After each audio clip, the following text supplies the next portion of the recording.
All right, let's talk some running back play at Tennessee. We've got Mike LaValle on the line from Last Word on College Football. We talk Tennessee football each and every week. Catch us on SEC Breakdown, as we call it, Vols Breakdown, to join the other SEC content there on YouTube. Okay, John Kelly is the guy that got most of the playing time in relief of Alvin Kamara and Jalen Hurd once he left the program mid-season. John Kelly, the known factor. Other than that, the depth is nowhere to be found at the running back position, Mike.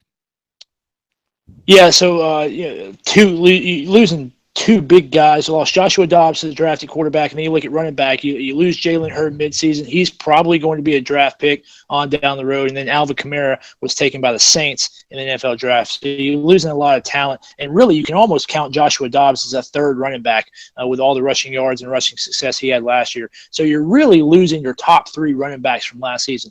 John Kelly, I think, is a good running back. He's dependable. He's kind of short.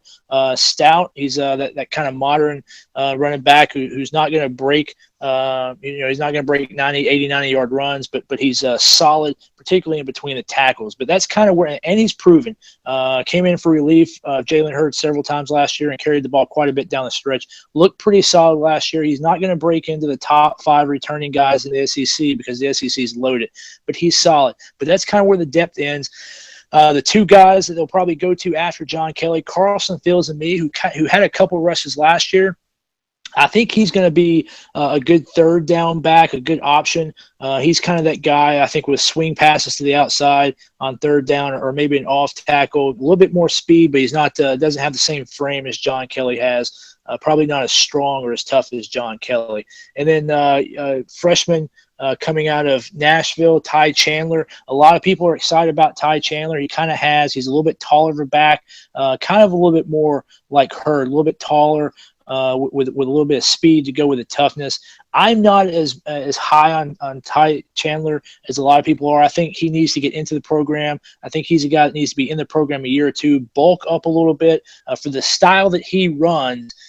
For being in the SEC, I think his frame needs to be a little bit bigger. We'll see, but I think he'll be the third running back in that rotation. I think he's going to get playing time this year, just out of necessity. But I think he's a year or two to really get himself ready for the system there and for the area where this is definitely the position group with the least amount of depth coming into the season. Yeah, John Kelly with 2 100-yard games in 2016 also hit up Texas A&M for 89 on the road in that overtime loss and 94 in another loss against the Gamecocks of South Carolina. Mike LaValle from Last Word on College Football helping us out with Tennessee football each and every week as we give you a Vols breakdown on the SEC Breakdown channel. Also catch the individual topics on Mark Rogers TV.